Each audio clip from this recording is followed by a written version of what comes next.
firefighters from all the regions, the volunteer firefighters, who really at one stage, I think we're sitting with 400 firefighters all together on this mountain and here on this campus fighting this fire, or have been fighting this fire. Of course, it's not over yet. They are still fighting smaller fires and flare-ups all over the place. But, you know, as I was saying to the Vice-Chancellor now, at the end of the day, it could have been way worse. No loss of life. There's been unbelievable coordination, getting evacuations to take place. But then, of course, that's where the people of this city, Mayor, the people of your city come out, and they are just amazing how they just step up. People were queuing at shops to buy water and energy bars, and it's just quite phenomenal. And tons of stuff being just dropped off at our fire stations, just showing people opening their houses, saying to students who had to be evacuated, I've got room for you. It's just quite amazing how this partnership works. I also want to say to the management of disaster management and Table Mountain and the fire services, thank you very much.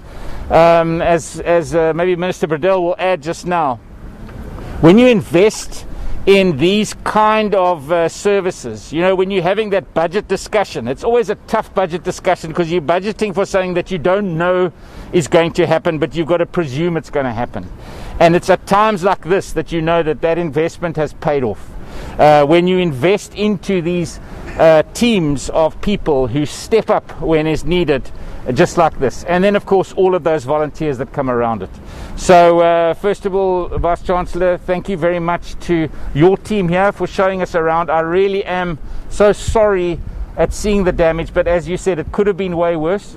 I also think I spoke to the Chancellor. Unfortunately, she's overseas at the moment, but just in the discussion with her and with you, now's the chance to build back, but we've got to learn. And how do we mitigate risk going forward?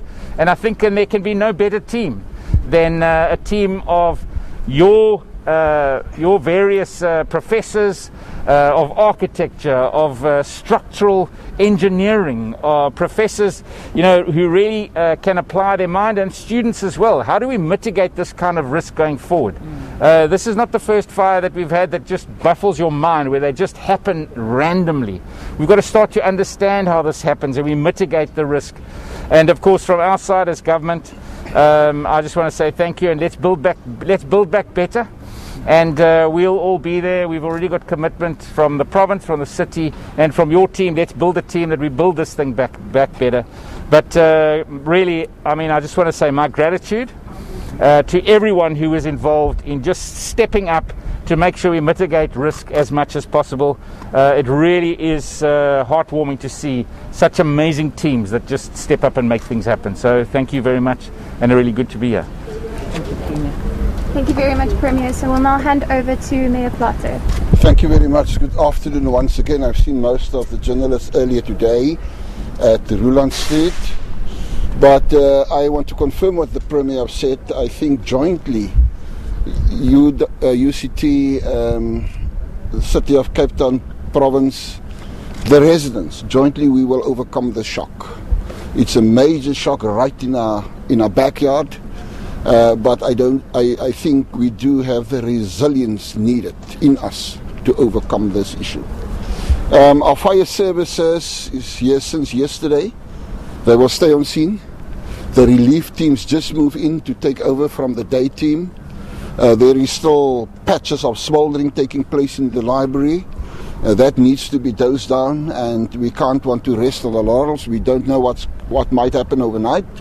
So the teams will stay on scene to make sure that there is no spread of the fire to any other area of the campus.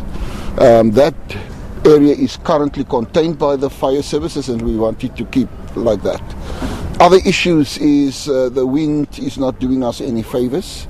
The southeaster is still blowing, subsided a little bit. This morning it was very, very tough. Our helicopters could not lift up to do water bombing and that sort of thing. But if you drive down De Waal Drive, down Phillips Kusana, the M3, you can still see some of the trees still smoldering, still burning and that sort of thing. But down the road, you see all the fire engines still on scene. We today had about 150 firemen and women on scene, scattered all over the show. Most of those fire teams will stay overnight to make sure there is no spread to houses and cause and create further damage. But at the end of the day, I think, and Premier alluded to that, I think I need to round up by saying our residents, I need in Afrikaans sal SABC vir my sê ons breek 'n lansie vir ons huisbewoners daar buite. The residents was absolutely remarkable. There was a call out since yesterday morning for assistance, and it was it is cool drink, it is water, it is energy bars, like Premier Windy was mentioning. I visit Newlands, I visit Roland Street Fire Station yesterday and today. It is just buckies and it is just cars entering, dropping off all the necessary aids and that sort of thing. Cape Town have shown, if we need to stand together, if we need to take hands, we can show the whole world how to do it best. So to all the residents, thank you so much for emptying your purses, your pockets to assist, to go and buy the necessary stuff.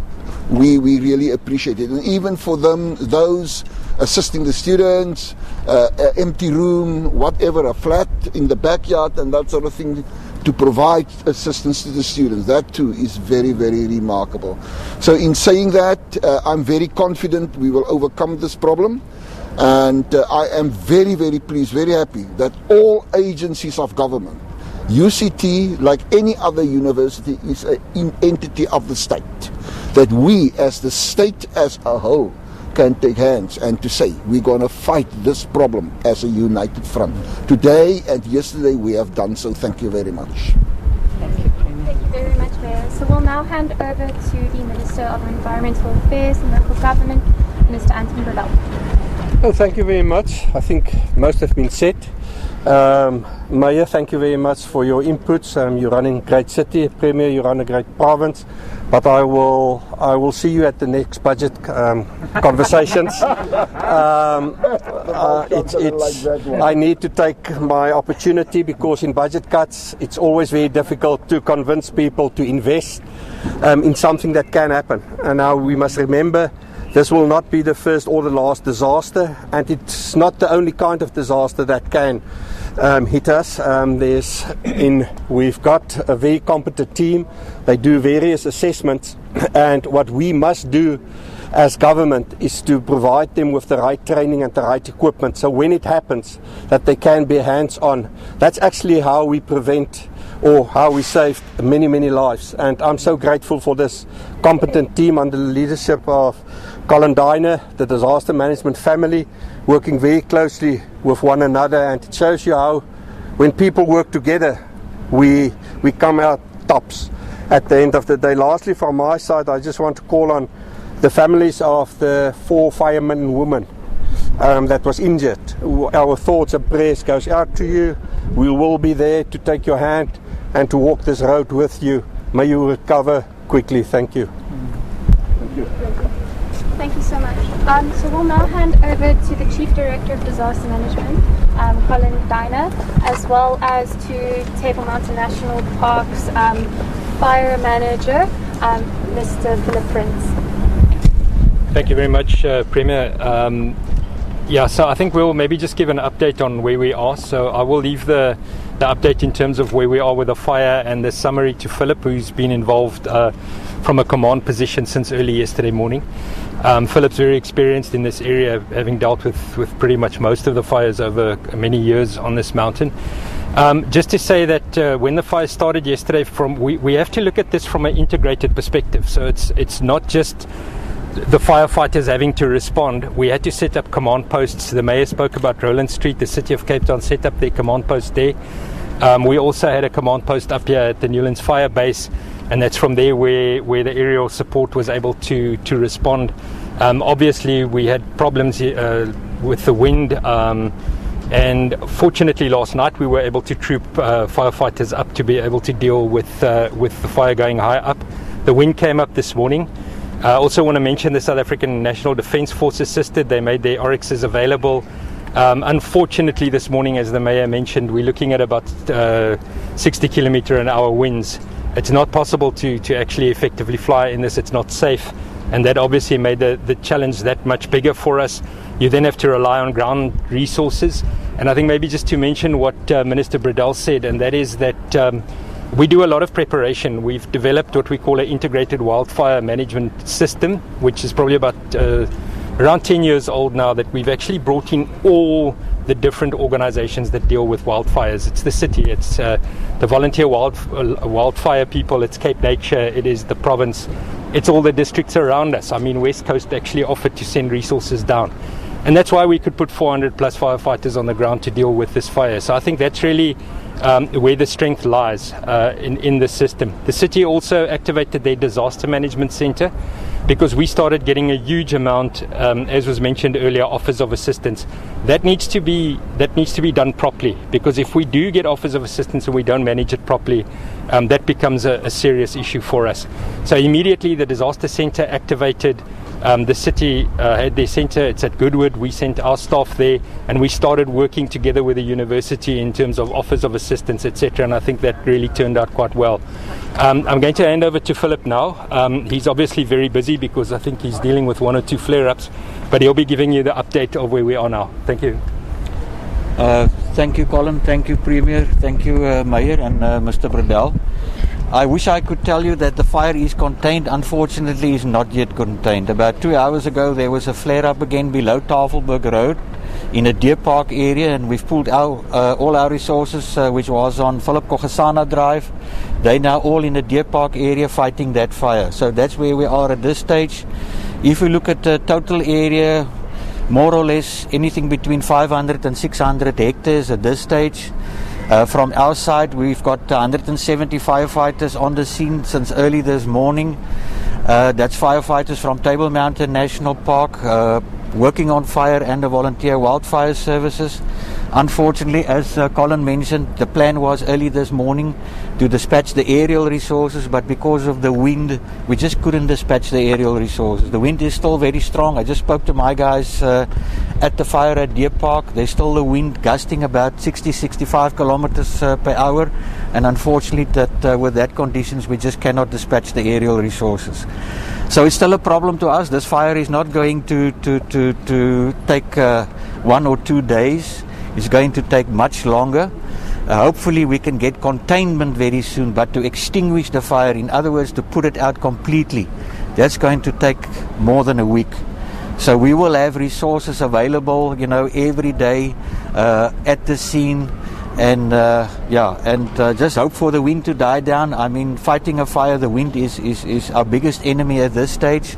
So hopefully the wind is going to die down a bit later tonight and tomorrow and for the rest of the week. So we will be able to dispatch the aerial resources, and hopefully we can make some good progress as from tomorrow.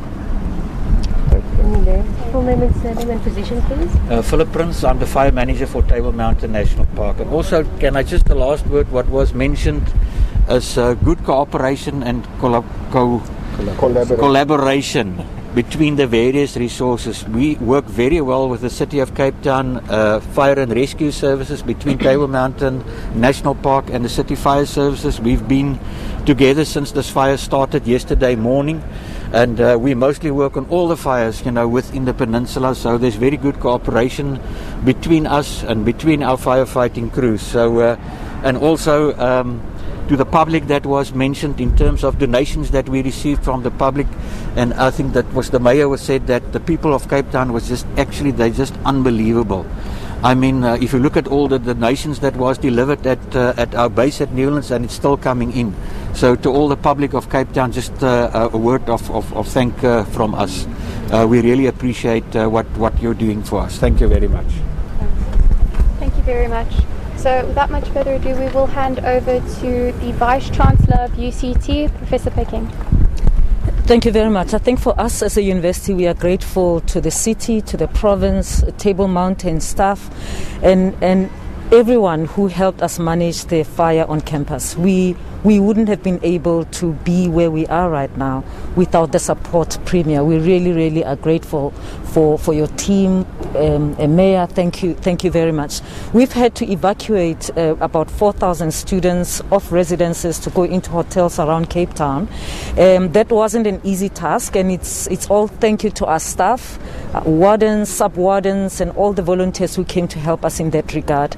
Again, the people of Cape Town came to the party. They helped us in accommodating some of the students, in transporting some of the students to the bases where we had them, where we were allocating them accommodation. Thank you to the gift of the givers who started working with us, supporting our students with food last night, as well as Pick n Pay, Woolies, McDonald's and Engine. We are really, really grateful. And individuals, there's lots of individuals who came in to drop supplies of food for our students. Mayor, you run a brilliant city. People come on board to assist without hesitation. These kinds of crises, as the Premier said, need collaboration. Without collaboration, we will lose. And we as a university, we feel safe with this kind of collaboration and partnership in managing this kind of crisis. We are, of course, devastated about the loss of our special collection in the library. It's things that we cannot replace. It pains us. It pains us to see what it looks like now in ashes. But we will recover. UCT is not just for Cape Town, it's for the country and for the continent. The resource that we had there, the collections that we had in the library were not just for us, but for the continent, even people traveling from elsewhere in the world who came just to use to gain access to the special collection. So it's a huge loss. But we will recover, and we will recover stronger. Sometimes crises such as these come to show us how strong we are. They come to show us how strong we can be together. And we are going to focus on that silver lining in this crisis, and not just focus on the danger of the crisis. So we thank you, all of you, for your support. We thank the alumni all over the world who have contacted us, who have come to the party to donate to our disaster fund to help us cope for the foreseeable future. Thank you so much. With you, we can win. And thank you to the leadership of the province. Thank you. Chancellor, do we know the extent of the damage at UCT? I just wanted to say we're going to take questions and answers now. So thank you. If you can please just firstly indicate your name, your media house, and who your question is directed at, and we'll take questions in rounds of 3. So 1, 2, 3. Over to you, Nasipi. Okay. Shamina Fisher from Eyewitness News. I just want to know the extent of the damage at UCT. So we know that we haven't quantified how much it will cost and so on, but we know the damage in the buildings. So the Pearson building, Smarts, Fuller building, as well as the Jagger Library, that's where the huge damage is. Of course, there's the COVID admin center block that's also completely damaged. We will quantify and see the cost and because the levels of damage is different. All I can say at the moment is that at this stage, I am almost sure that it will not be possible for us to accommodate students in the Fuller residence immediately. It will need to be repaired and Smarts as well. It's going to take a bit of time. The other residences will be able to clean and remove the smog and the smell, and students can go in, but the 2 residences are going to need a bit of time. Thank you. Okay, again, we're going to take questions in rounds of 3, so please just say your media house, your name and who your question is directed to. So Nasipi, did you have a question? No. Okay, so Natalie, and anyone else? Alright, okay. Personal questions for you, Natalie Malthus from ETV News. Are there considerations now about the ivy walls that make UCT part what UCT is? Okay, and then Chancellor, my question is directed to you. My name is Mariska Botha from the SABC. Can you just talk to us a little bit about what was contained in the library, if you can give us some examples, and what the special collection was used for? Okay, sorry, Prof. Are there any further questions? Okay, over to you, Prof. Do you want to take the ivy walls one? Okay. Yeah. Can you introduce yourself, please, sir? Yeah, I'm Royston Pillay. I'm the Registrar of the University of Cape Town. So, of course, the Ivy is such an important part of the look and the feel of UCT. We get recognized in terms of our building presentations because of that. We are obviously aware that in this particular instance, it has become a concern. In terms of the immediate response to that, we will have to assess it, and we'll have to look at what could be done in the future to mitigate the risk that the Ivy could in fact provide fuel for a fire in the situation that we had. But at this point in time, it's too early to say exactly what we will do, and it would have to be a case of looking at this in relation to risk mitigation, but also recognizing it is a really, really important part of how UCT is identified to all of our stakeholders in Cape Town, in the country and around the world.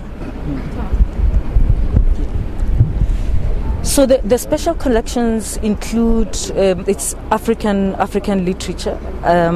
They include government documents from the past, about more than 3,500.